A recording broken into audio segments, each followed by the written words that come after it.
Vous recevez trop de mails et répondez toujours aux mêmes questions, et vous avez l'impression que votre boîte mail vous vole du temps chaque jour. Et si je vous disais qu'il était possible d'automatiser la gestion de vos emails avec l'intelligence artificielle? Dans cette vidéo, je vais vous montrer comment il est possible d'automatiser la gestion des emails dans une école avec le logiciel N8N. Il pourra envoyer un email pour confirmer l'inscription, envoyer un email de confirmation après qu'une personne ait rempli un formulaire, gérer des demandes simples tout seul, supprimer les spams, chercher directement dans vos documents quand la réponse n'est pas dans le prompt que vous avez donné, et fournir des réponses personnalisées en fonction de la demande faite par email. Le problème est simple.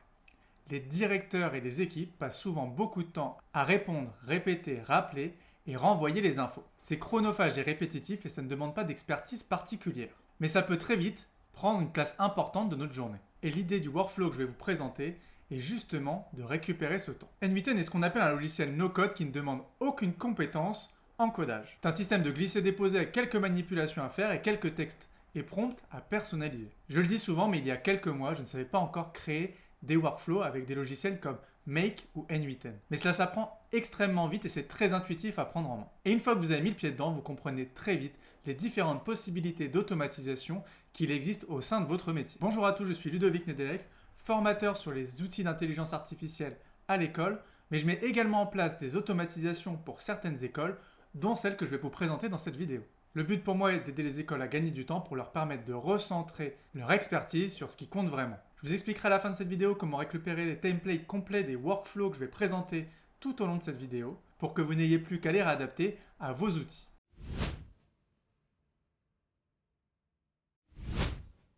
Avant de commencer, je vais très rapidement vous présenter les différents workflows pour que vous puissiez comprendre un petit peu comment va s'articuler cette vidéo. Donc, je vais vous présenter rapidement les workflows qu'on va étudier aujourd'hui. Donc, ce premier workflow va récupérer les informations d'un questionnaire pour ensuite envoyer une confirmation à ce mail. Ensuite, on a un second système qui va vous permettre, une fois les élèves inscrits dans votre système, d'envoyer un mail aux parents. Et ensuite, on aura ce système qui va vous permettre de répondre automatiquement aux mails qu'on reçoit. Celui-là, il est vraiment super pratique et il a l'air impressionnant comme ça, mais en vrai, il n'est pas si compliqué.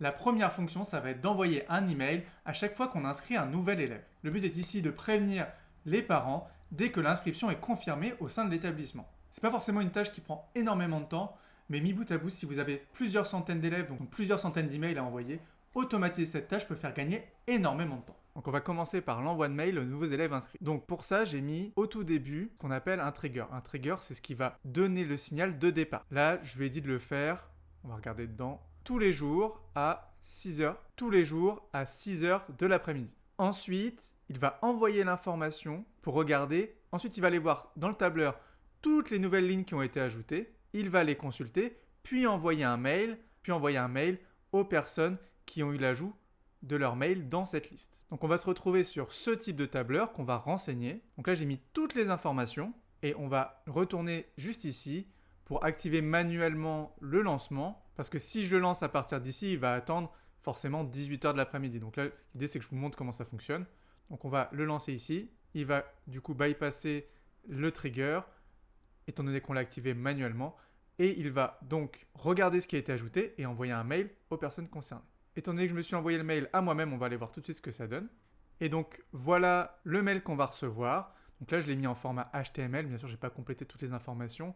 On peut pousser l'idée plus loin, on peut mettre les mots en gras, on peut les organiser autrement, mais ça nous donne déjà une idée de ce qu'il est possible de faire. Pour le mettre en HTML, vous avez juste à entrer dans ChatGPT ou n'importe quel LM ce que vous souhaitez avoir comme descriptif d'email, et celui-ci vous écrira la formule en HTML. Une fois que c'est fait, vous viendrez la copier juste ici, et il ne faudra pas oublier, sur les éléments qui vont changer en fonction de la personne à qui vous allez vous adresser, de venir récupérer les informations ici. Par exemple, pour l'inscription a été enregistrée on va prendre la date qui est juste ici et venir la faire glisser ici pour la déposer. On voit par exemple que si je change les données dans mon tableur, ça peut passer au rouge. Et là, il faut que je modifie, que je reprenne la valeur qui est juste là pour corriger l'erreur. Pensez bien aussi à aller dans les options et décocher Append N8N Attribution qui en fait est un message de fin de mail sur lequel il va marquer distribué par N8N. Donc on va éviter de le mettre et l'enlever juste comme ça. Le plus compliqué sur la création de modules N8N, ça va être de connecter Google à votre solution N8N. Pour ça, vous irez dans Create a New Credential, vous irez ici, et juste ici, vous avez la documentation qui vous permettra de créer le trigger en question.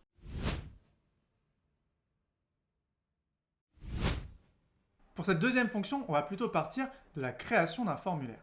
La personne remplit le formulaire pour, par exemple, obtenir des informations sur votre établissement ou faire une préinscription, et on lui envoie une réponse automatique, tout en remplissant notre base de données avec les informations du formulaire. L'idée est d'automatiser tout ça pour de nouveau gagner du temps et nous éviter la perte de temps d'envoyer plusieurs centaines d'emails. Donc ensuite, je pars sur un nouveau document. Pourquoi je pars sur un nouveau document? Parce que si vous avez plusieurs triggers dans un même document, ça peut vite devenir très désorganisé et perdre le workflow que vous essayez de créer. Donc là, je l'ai mis en 2 étapes. C'est à partir d'un signal d'un webhook que j'ai créé. Webhook, qu'est-ce que c'est en quelques mots? C'est une information qu'on va aller chercher ailleurs. Le webhook qui va nous permettre d'échanger avec une autre plateforme. Et ensuite, une fois le webhook reçu, on va pouvoir envoyer un mail comme tout à l'heure. Pour les formulaires, je passe par Tally, mais on peut tout à fait créer notre propre plateforme assez facilement avec du no-code. Donc voilà à quoi ressemble mon formulaire, vous allez pouvoir le rajouter très facilement. Voilà le formulaire de contact qu'on va remplir. Donc là, je l'ai rempli en quelques minutes et on va pouvoir ensuite valider le contact. Là, c'est envoyé, on va aller voir directement dans les mails. Donc on va exécuter le workflow. Donc on voit bien qu'il va récupérer l'information avec le webhook juste ici et ensuite transférer tout ce qu'il a besoin directement par mail.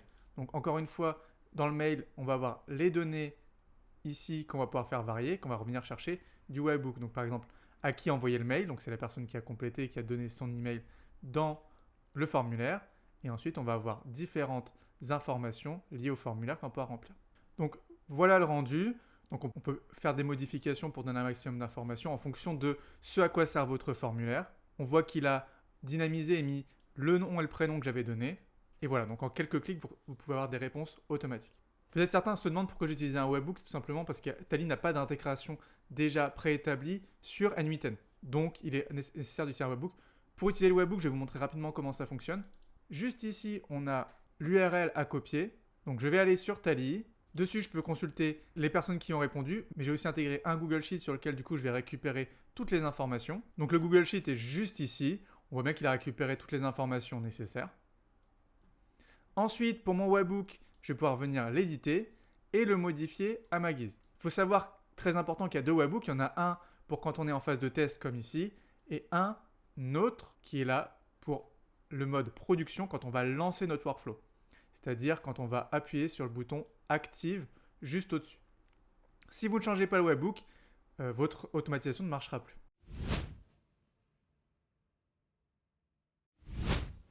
Ensuite, je vais vous présenter un agent IA capable de trier vos emails. L'idée est qu'il s'adapte à chaque situation pour répondre au mieux ou, au choix, vous déléguez la réponse à l'email quand il le juge pertinent. Car en effet, on ne va pas tout le temps laisser répondre l'intelligence artificielle lorsque ce n'est pas pertinent ou lorsque la personne va demander à avoir la réponse par une personne en particulier. Donc désormais, je vais vous montrer comment paramétrer N8N pour qu'il puisse répondre efficacement à vos emails. Donc pour ça, vous allez devoir envisager plusieurs cas de figure. Donc on va commencer par tout simplement mettre le trigger, donc c'est-à-dire l'action déclenchante. L'action déclenchante, ça va être quand je récupère un mail. Là, on voit que j'ai utilisé Gmail, mais je peux utiliser n'importe quel email. Ensuite, je vais le passer dans une fonction qui s'appelle classificateur de texte, sur lequel je vais insérer un LLM.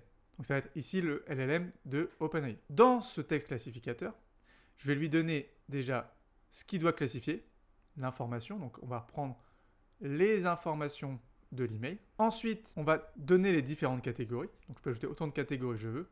Donc j'en ai fait une spam, une question administrative et une sur le signalement des absences. Ensuite, on va aller ici dans le système prompt et on va lui donner toute la consigne et comment il va devoir faire le tri. On va lui expliquer avec le plus de détails possible pour qu'il puisse comprendre et affiner au mieux. Donc quand ça sera fait en fonction de la décision qu'il a prise avec les informations de l'email, il va le faire passer dans une des branches. Soit il va le catégoriser en spam. Donc là, je vais juste demander de supprimer le message. Comme ça, on gagne du temps et on ne se prend pas la tête. Ensuite, si c'est une question administrative, là, je vais le faire passer dans un agent IA qui, lui, a pour but de répondre à la question. Donc, il va répondre à la question à partir des informations qu'on lui a données. Donc, on va aller voir dedans. Donc, je vais demander bien de réutiliser le texte du mail. Donc, je vais donner toutes les informations qui sont liées à l'établissement. Et enfin, à la fin, je vais demander, soit il a la réponse avec les informations que je lui ai données au-dessus, et dans ces cas-là, il répond directement, et là, ça vous fera gagner du temps. Soit il n'a pas l'information et il vous délègue à vous la possibilité d'y répondre. Ça vous permet déjà quand même de bien trier et d'éviter que l'IA réponde à côté. Sur cet agent, on va devoir lui mettre un modèle. Donc vous pouvez choisir le modèle d'OpenAI, mais vous pouvez aussi choisir Mistral, Gemini ou tout autre modèle. Je lui ai ensuite mis une simple mémoire. Donc la mémoire simple, ça lui permet de mémoriser un texte court, donc c'est la mémoire courte et immédiate. Là, par exemple, je l'ai paramétré sur 5 échanges, pas plus. De toute façon, l'idée, c'est qu'il réponde tout simplement à la question. Ça ne devrait pas générer d'échanges plus longs. Ensuite, je vais proposer 2 catégories. J'ai paramétré un premier mail sur lequel il peut envoyer une réponse et un autre sur lequel il ne peut pas envoyer de réponse. Donc, je vous propose déjà de tester cette première partie pour voir un petit peu comment ça fonctionne. Je vais aller sur mon email. Donc, on va envoyer un mail comme si on demandait les horaires du lycée. Donc, il les a en mémoire et il devrait fournir une réponse directement. On va cliquer sur envoyer et on va exécuter le workflow. On voit bien qu'il est parti d'ici. Il a trié l'information, il a classé ça dans les questions administratives. Il a réfléchi, il y a eu un échange entre la réponse à envoyer et les cases à sélectionner parce qu'il va sélectionner certaines cases automatiquement et l'agent IA. Il va du coup envoyer une réponse qu'on a dû recevoir directement par email. Donc, on se retrouve ici. On voit bien que l'intelligence artificielle nous a répondu, a redonné les horaires de l'établissement que j'avais mis dans le prompt, et ça va vous permettre de gagner du temps. Ensuite, on va essayer en posant une question à laquelle il n'a pas la réponse. Ok, donc cette fois, pour le mail, je vais lui demander des renseignements sur les différentes procédures à suivre pour le suivi d'un enfant handicapé. Donc ça, on ne l'a pas mis dans le prompt, et du coup, l'intelligence artificielle, il devrait techniquement donner la main. Donc on va envoyer, là on va réexécuter le workflow. Bien sûr, vous n'aurez pas à le réexécuter à chaque fois, il faudra juste le mettre en production là-haut, mais étant donné qu'il est en test, je vous montre un petit peu comment ça fonctionne de l'intérieur. Donc là, il a bien sélectionné qu'il ne peut pas répondre. Et du coup, je ne vais pas le recevoir dans la boîte mail que j'utilise comme parent, entre guillemets, mais je vais le recevoir dans ma boîte mail qui me sert à utiliser les mails et qui me sert du coup pour la gestion potentiellement de mon école. Du coup, voilà l'email que je me suis envoyé, qui va du coup juste rediriger et inciter à répondre à cet email. Ainsi, ça va permettre de notifier quand il y a des emails où il faut répondre. Vous pouvez aussi tout à fait prévoir de diviser votre workflow en fonction de la personne à qui le mail sera adressé. Par exemple, si vous avez un référent du handicap, vous pouvez tout à fait faire en sorte que par le texte classificateur, il arrive directement dans la boîte mail de la personne concernée. Ça vous permet d'éviter d'avoir une personne qui est spécifiquement dédiée à trier tous les mails manuellement. Et enfin, une dernière fonction que je trouve assez intéressante aussi, c'est le signalement des absences. Donc là, on va réécrire de nouveau un email pour tester ça. Donc j'ai préparé le mail de justification d'absence et on va voir ce que ça donne. Donc je vais l'envoyer. On va relancer le workflow une dernière fois. Là, il va classifier vers le signalement d'absence. Il va réfléchir et il va du coup ajuster notre tableur qu'on avait rentré. Et là, on se retrouve avec le tableur directement complété. La date, prénom, nom, la classe, le motif de l'absence, si c'est justifié ou non, et également le commentaire. Donc ça, c'est l'IA qui va pouvoir ajuster en fonction de s'il y a des informations supplémentaires sur le mail. Pareil, ça peut faire gagner vraiment un temps précieux parce qu'après, en 2 secondes, vous allez pouvoir venir faire un petit CTRL F, contrôler toutes les absences non justifiées. Et ça peut vraiment être un énorme gain de temps.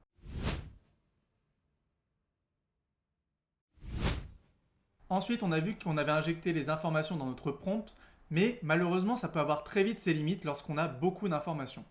L'idée va être d'implémenter ce que l'on appelle un RAG, qui va être la mémoire long terme et beaucoup plus conséquente que la mémoire court terme, Simple Memory, qu'on en avait mis juste avant. En mettant cette mémoire long terme, l'intelligence artificielle pourra venir chercher l'information directement dans la base de données liée à l'école et répondre à des questions plus longues ou plus complexes. Si vous voulez vraiment compléter les informations liées à votre...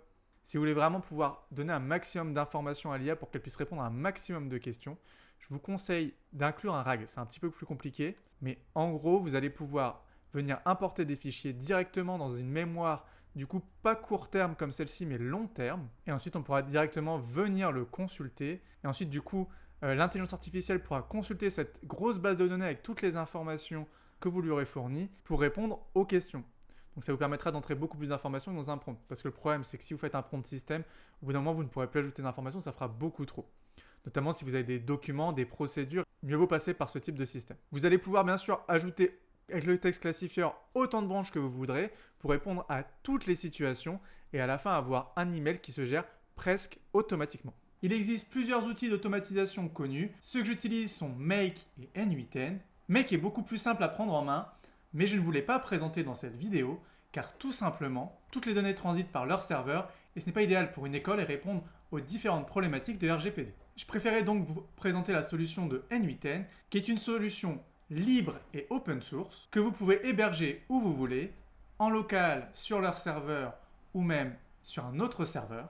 L'autre avantage d'N8N, c'est qu'il est gratuit. Vous pouvez tout à fait l'utiliser sans payer. La seule chose, c'est qu'il va falloir l'héberger quelque part. Vous pouvez soit l'installer en local sur votre ordinateur, mais ça demande pas mal de ressources de votre ordinateur, et le laisser allumer en continu si vous voulez qu'il réponde aux différentes requêtes qu'il va recevoir sans s'arrêter. Le jour où vous allez éteindre le PC, votre automatisation ne fonctionnera plus. Donc en pratique, c'est difficilement viable si vous n'avez pas une architecture très poussée. Ensuite, vous avez la possibilité d'héberger N8N directement sur leur serveur.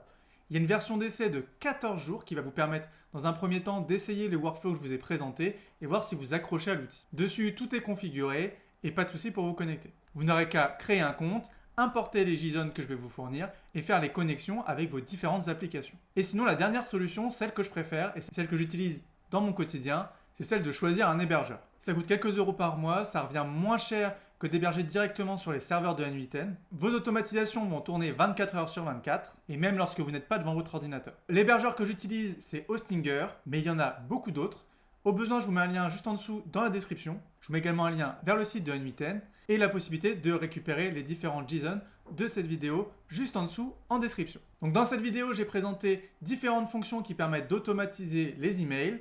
Bien sûr, ce n'est qu'une base, vous pouvez pousser plus loin et ajuster à vos besoins, c'est tout l'intérêt de l'outil. Moins de charge mentale et plus de temps pour gérer vos équipes et vos élèves. Il est possible d'automatiser énormément de tâches, alors n'hésitez pas à me dire dans les commentaires quelle est la tâche que vous souhaiteriez automatiser en premier avec N8N. Si ce n'est pas encore fait, je vous invite à commenter cette vidéo, appuyer sur le bouton j'aime et à vous abonner à la chaîne. Ça me soutient et ça m'aide beaucoup à avancer. Et si vous gérez une école, vous trouverez également en lien juste en dessous un guide gratuit pour vous accompagner dans l'implémentation de l'intelligence artificielle dans votre établissement. Et surtout, n'oubliez pas, continuez d'explorer, d'adapter et d'innover, car l'école d'aujourd'hui commence demain. Ciao!